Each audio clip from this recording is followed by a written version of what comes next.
Hi everyone, so today we're going to be talking about uniform and non-uniform probability. So I kind of wanted to give you a little overview of your assignment today.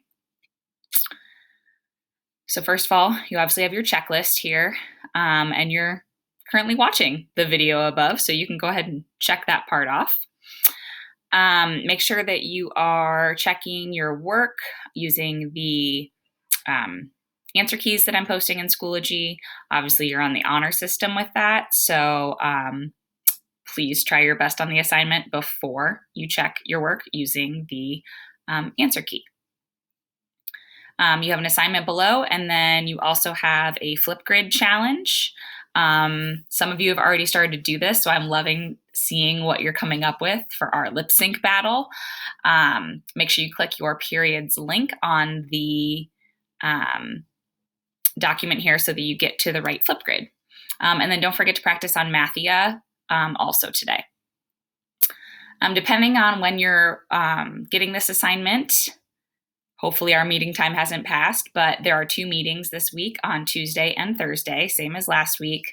On Tuesday, it is at 1 o'clock, and on Thursday, it is at 11 o'clock. All right, so here are your notes, and this is where you're going to really want to pay attention. You still need to remember what a probability model is, that it has 3 parts: action, sample space, and probabilities. Okay, and this is also the part that is going to show you uniform and non-uniform probability. So please make sure that you read this part of the document. It's very important, even though you're going to hear it from me, that you also take time to read it, because as we know, the first time we read things, we do not understand everything that we read. We have to read it at least 2 or 3 times in order to really process and understand what we have read. So, uniform and non-uniform probability. A uniform probability model is a probability model, so action, sample space, and probabilities, that has equal probability for all the outcomes. Okay, now in the example on your document, it's talking about flipping a coin. Flipping a coin has a uniform probability because it's 50% you're going to land on heads and 50% land on tails. Those probabilities are the same, 50% and 50%. Okay, so that is a uniform probability model. A non-uniform probability model is when your probabilities are not the same for all the outcomes. Okay, so in your example here, we've got some marbles in a jar. That is non-uniform because if you look at the colors of the marbles, there's red, green, and blue, and there's not the same number of each of those marbles in the jar. Therefore, the probabilities of picking them, you can tell just by glancing at it that blue is going to be way less likelihood and a lower probability than the green and the red. So that is non-uniform because they do not have the same probabilities. So then, again, those are vocabulary words that you need to know so that you can answer questions about uniform and non-uniform probability. So in activity 1, you're going to be using the spinner. You're going to make a complete probability model. Remember, there are 3 parts to complete probability models. And if you're not sure what they are, scroll up and read the notes. Then you're going to answer, is it uniform or non-uniform?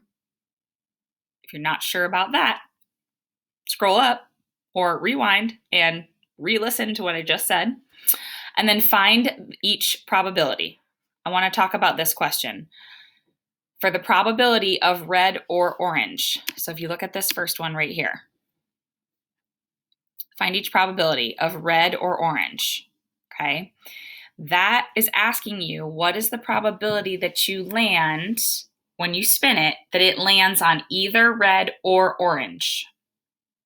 If you look at the spinner, you can tell red and orange take up, there's a word I'm thinking of here, a certain fraction or percentage or decimal of that whole spinner.